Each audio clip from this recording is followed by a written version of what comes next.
शुरू करो, डालो बुनियाद, घर महल नजर आएगा। वंडर लाइए, वंडर अपनाइए, फर्क नजर आएगा। वंडर सीमेंट, फर्क नजर आएगा। नमस्कार, मैं हूं रविंद्र जैन और आप देखना शुरू कर चुके हैं सबकी खबर। भिंड की प्रभारी तहसीलदार माला शर्मा ने अपने ही कलेक्टर पर प्रताड़ना के गंभीर आरोप लगाए हैं। उन्होंने बाकायदा 4 मिनट का एक वीडियो जारी किया है और उन्होंने कहा है कि एक महिला होते हुए भी कलेक्टर साहब उन्हें लगातार प्रताड़ित कर रहे हैं, उनसे बदले की भावना से काम कर रहे हैं उनके साथ। और माला शर्मा का ये कहना है कि मऊ के अंदर, मऊ यानी एक कस्बा है, वहाँ पर एक ज़मीन थी जिस पर लोगों का कब्जा था। मेरे पास कलेक्टर का पत्र आया था, उन्होंने जांच करने के लिए कहा था। मैंने जांच के बाद में उस ज़मीन को सरकारी घोषित किया है। यानी आप समझ सकते हैं, मैंने सरकार के खिलाफ़ कोई काम नहीं किया है, लेकिन कलेक्टर साहब इस बात से नाराज़ हैं और वो लगातार उनको प्रताड़ित कर रहे हैं। माला शर्मा का ये भी कहना है कि यदि मुझसे कोई गलती हुई है तो कलेक्टर साहब को अधिकार है, वे विवेचना में ले सकते हैं, पुनरीक्षण में ले सकते हैं और वे चाहें तो उनको लगता है कि मैंने गलती की है तो उसका सुधार कर सकते हैं। लेकिन एक महिला को लगातार प्रताड़ित करना ये कलेक्टर को शोभा नहीं देता है। हम आपको बता दें कि भिंड में कलेक्टर हैं संजीव श्रीवास्तव। संजीव श्रीवास्तव जी का इस संबंध में यदि कोई पक्ष आएगा तो वो भी मैं प्रमुखता से दिखाने की कोशिश करूँगा। आज मैंने माला शर्मा को लेकर जब गूगल पर सर्च किया तो पता चला है कि लगभग 9 महीने पहले भी इनका विवाद हुआ था एसडीएम पराग जैन से। तब भी उन्होंने रोते हुए अपने कुछ वीडियो जारी किए थे, उसके बाद में मामला सुलट गया था। अब दोबारा उन्होंने ये जारी किया है वीडियो। ऐसा लगता है कि माला शर्मा अनुशासन की डोर को तोड़ चुकी हैं। वे विभाग के अपने कलेक्टर एसडीएम के खिलाफ खुलेआम बोलने की आदी हैं, ऐसा लगता है। लेकिन चूंकि एक महिला है, महिला ने अपनी बात वीडियो के जरिए जारी की है, वीडियो वायरल किया गया है, तो मैं अपने दर्शकों को पहले माला शर्मा का ये सारा वीडियो सुनवाता हूं और उसके बाद मैं कलेक्टर साहब से निवेदन करूंगा कि यदि कोई पक्ष है लिखित में, मौखिक, ऑडियो, वीडियो जैसे भी वो भिजवाएंगे हमारे पास, यदि वो जनसंपर्क से भी भेजते हैं तो वो भी हम दिखाने की कोशिश करेंगे। पहले ये सुनिए, ये महिला प्रभारी तहसीलदार का क्या कहना है। मामला गंभीर है, सुनिए। मैं माला शर्मा, प्रभारी तहसीलदार। वर्तमान में मुझे नायब तहसीलदार असवा टप्पे पर अधिकृत कलेक्टर महोदय द्वारा एसडीएम के आदेश से किया गया है। अपनी गुहार लगाना चाहती हूँ कि एक महिला अधिकारी अपने महिला सम्मान के लिए लड़ती है, उसकी पद की गरिमा उसके सम्मान से रहती है। लेकिन मेरे साथ पिछले 1.5 वर्षों से भिंड के कलेक्टर श्री संजीव श्रीवास्तव और एसडीएम हमारे पराग जैन पिछले 1.5 साल से मुझे मानसिक रूप से प्रताड़ित कर रहे हैं। प्रताड़ना के पीछे मूल कारण, मैंने भूमाफियाओं से एक जमीन, जो सरकारी जमीन गलत तरीके से खुदरूद करके चढ़ाई थी, उसकी जांच करके मैंने उसको यथावत शासन के हित में उसको शासकीय चलनी कर दिया। लेकिन उसके करने के उपरांत से ही मेरे साथ मानसिक प्रताड़ना का प्रारंभिक दौर शुरू हो गया। मैंने कलेक्टर साहब से निवेदन भी किया कि अगर श्रीमान जी मैंने शासन के हित में की है तो उसकी अपील हो सकती है कि अगर कोई चीज़ मुझे की, अगर मैंने सरकारी की है तो मैंने शासन के हित को देखते हुए की है। अगर मुझसे लगता है कि आपको कोई गलती हुई तो आप उसको अपील में सुन लें या निगरानी में सुन लें। लेकिन उन्होंने निगरानी में सुनकर मेरे आर्डर का पास कर दिया और मेरे विरुद्ध एफआईआर करने का आर्डर हुआ। श्रीमान जी, एफआईआर, मैंने शासन का फायदा किया तो एफआईआर होनी चाहिए या शासन का अनुमोदन लेना चाहिए। लेकिन बात यहीं तक खत्म नहीं।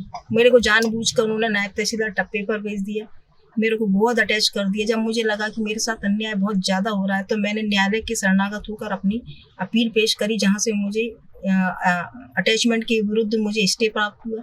जब स्टे प्राप्त हुआ तो मैंने कलेक्टर साहब के अभी गुहार लगाई कि मेरे स्टे का पालन करते हुए मुझे यथावत तहसीलदार मुँह पर वापस किया जाए। उन्होंने 1.5 महीने तक मेरे स्टे को ना मानते हुए 1.5 महीने बाद माना तो सही, लेकिन केवल नाम के रूप में मुझे तहसीलदार अधिकृत कर दिया। लेकिन मेरे मूल अधिकार सारे छीन लिए और मुझे बिना अधिकारों का तहसीलदार बनाकर तहसीलदार मुंह में रख दिया। मैं श्रीमान जी कलेक्टर साहब से भी मिली कि श्रीमान जी, अगर मुझसे कोई भूलवश त्रुटियां हुई हैं, अगर मुझे लगता है कि मैंने ये सरकारी कर दी तो मुझे बता दिया जाता कि माला तुमको ये नहीं करना है। लेकिन मुझे ऐसा कोई आदेश जब प्राप्त नहीं हुआ तो मैंने उनके आवेदन, चूंकि एक शिकायती आवेदन कलेक्टर साहब के यहाँ से मार करके आया था, उसी पर सुनवाई करते हुए मैंने कार्रवाई की थी। लेकिन कलेक्टर साहब से क्षमा मांगने के बाद भी मैंने 25 आदमियों के सामने क्षमा मांगी, श्रीमान जी अगर कोई भूलवश त्रुटि हुई तो मुझे क्षमा कर दिया जाए, पर मेरे साथ दुर्भावना ना की जाए।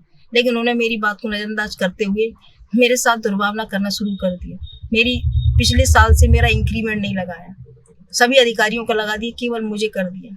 और मुझे आए दिन इतना टॉर्चर कर रहे हैं कि मुझे अभी भी अटैचमेंट कर दिया, जबकि शासन के नियम में 2025 के नियम में ये साफ निर्देशित है कि किसी भी प्रकार का अटैचमेंट नहीं होगा। लेकिन 2024 का अटैचमेंट को मेरे ऊपर फॉलो करके मुझे गोद कार्यालय में SDM साहब की अटैच कर दिया।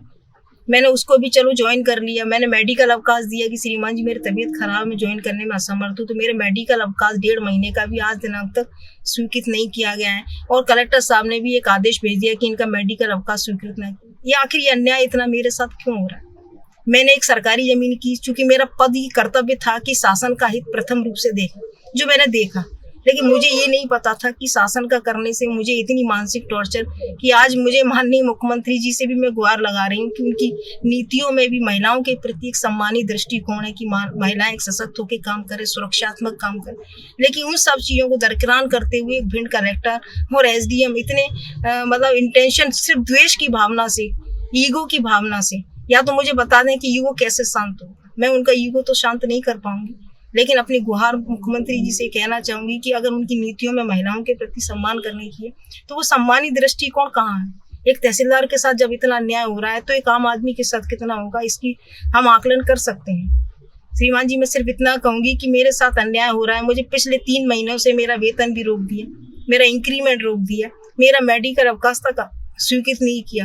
वो मुझे जानबूझकर, अभी एक तहसीलदार होकर शासन की पदोन्नति आदेश में भी निर्देशित है कि जो व्यक्ति एक प्रभारी तहसीलदार के रूप में काम करेगा उसको नायब तहसीलदार के पद पर कार्य नहीं कराया जा सकता। उसके बावजूद भी सारे शासन के ऑर्डर को दरकिरार करते हुए मुझे नायब तहसीलदार, जो SDM साहब लाहौर ने भी आदेश किया है कि आप नायब तहसीलदार असवार टप्पे पर जाएं, जिसपे एक नायब तहसीलदार काम करता है, मुझे यहाँ तक मजबूर कर दिया कि आप नायब तहसीलदार टप्पे पर काम करें, अन्यथा आपको वेतन भी नहीं मिले।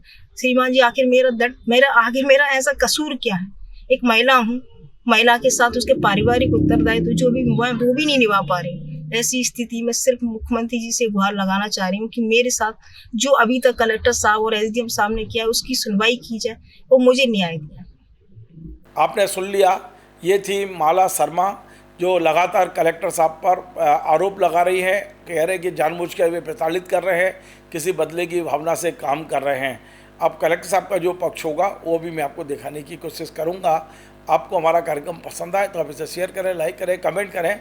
आपसे बार बार निवेदन है हमारे इस चैनल को सब्सक्राइब अवश्य करें। धन्यवाद।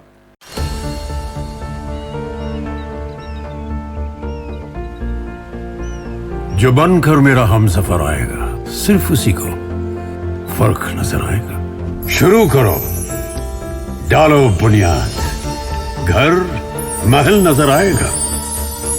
वंडर लाइए, वंडर अपनाइए, फर्क नजर आएगा। वंडर सीमेंट, फर्क नजर आएगा।